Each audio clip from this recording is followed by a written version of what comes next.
Now, this is a shock to our instant gratification culture. The culture that screams, if you love me, you will give it to me right now. We wait for no one. I feel love from McDonald's because I make my order and bam, it's right there. I feel love from Walmart because I walk in and it's right on the shelf. I get it because I want it. And that makes me feel love. But that's not what the Bible says. The Bible says love is patient. I need to debunk a lie that's been floating around for a long time. And since we have high school folk here, I'm just going to lay it out straight. There is a lie going around that might be whispered in your ear. If you love me, you will be intimate with me. If you love me, you'll be intimate with me. You'll share intimacy with me. Friends, that is at the point where you need to say, no, no, no, no, no. Love is patient. And so you need to wait till the wedding night if you love me. There's a stark difference between the love the world offers us and the love of the Bible that Christ offers us that says love is patient. But then we also have to talk about love being kind. Kindness is a wonderful thing because kindness at its root seeks goodness. It seeks the best for us. You can be nice without loving someone. And that's why I like the fact that it doesn't say love is nice. Some people look at me funny. What do you mean you can be nice without loving someone? Does anyone here work in retail? Has anyone here ever waited on a table? Remember being nice to people that you particularly didn't love? But it's different when you're kind to someone. Kindness goes deeper. Sometimes the kindest thing that you have to do with someone doesn't seem very nice at all. I'll never forget a chance I had to speak in public. And I was milling around, I was meeting people, and talking to people. And I had a friend come to me. And they grabbed me by the shoulders and they turned me around very quickly to face the wall and said, Todd, XYZ PDQ. I looked down and said, oh my zipper was down. And that person did the kindest thing they possibly could have. And there was a lot of nice people that came up, shook my hand. Hey Todd, how you doing? Walk away, did you see me? They were nice. They were not kind. One person chose to be kind.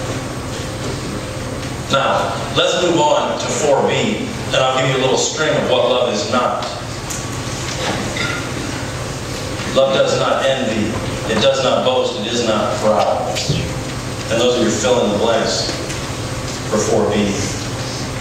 It does not envy it or boast. It is not proud. Love trades in competition for compliments. Love builds up the other person without boosting up ourselves.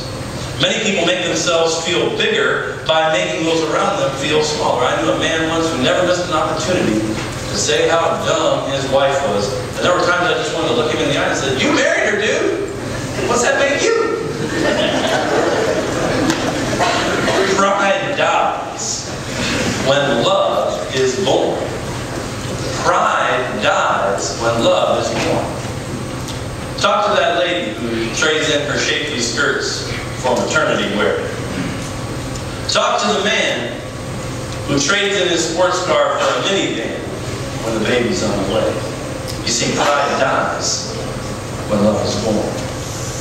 Love does not envy, does not boast, is not proud. Let's read on to verses 5 and 6, and we're really going to get rolling here.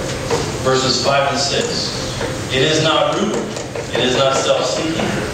It is not easily angered, and it keeps no record of wrongs. Love says, it's not about me, but discovers the preciousness of others and pays them due respect, canceling out all rudeness. Love is not self-seeking. Let me lay this out straight. Love says, that's the last piece of pizza. Do you want it? before love eats it down. Love is not self-seeking. Love doesn't blow up. Love has a long fuse that fizzles quickly.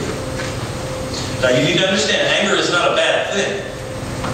But anger over everything, instantly, is definitely not love or motivated by love.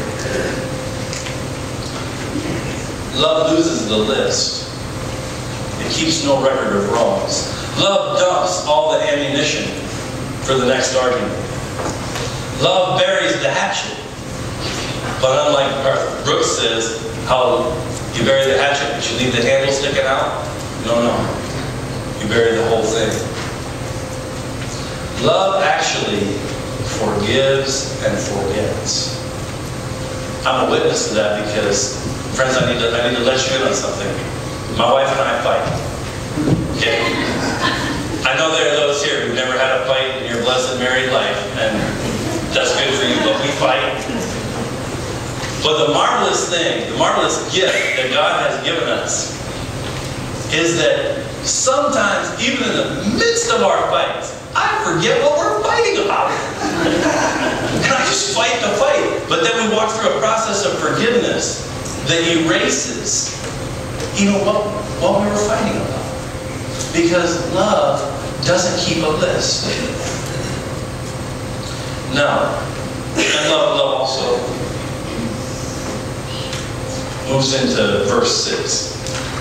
Verse 6. Love does not delight in evil, but rejoices with the truth.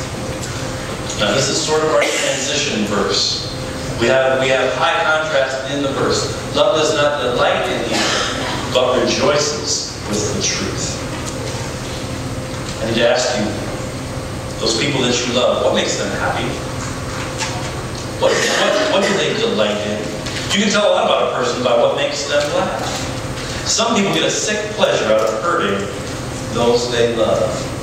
To delight in evil is nothing but evil. Rather, love finds happiness in the truth.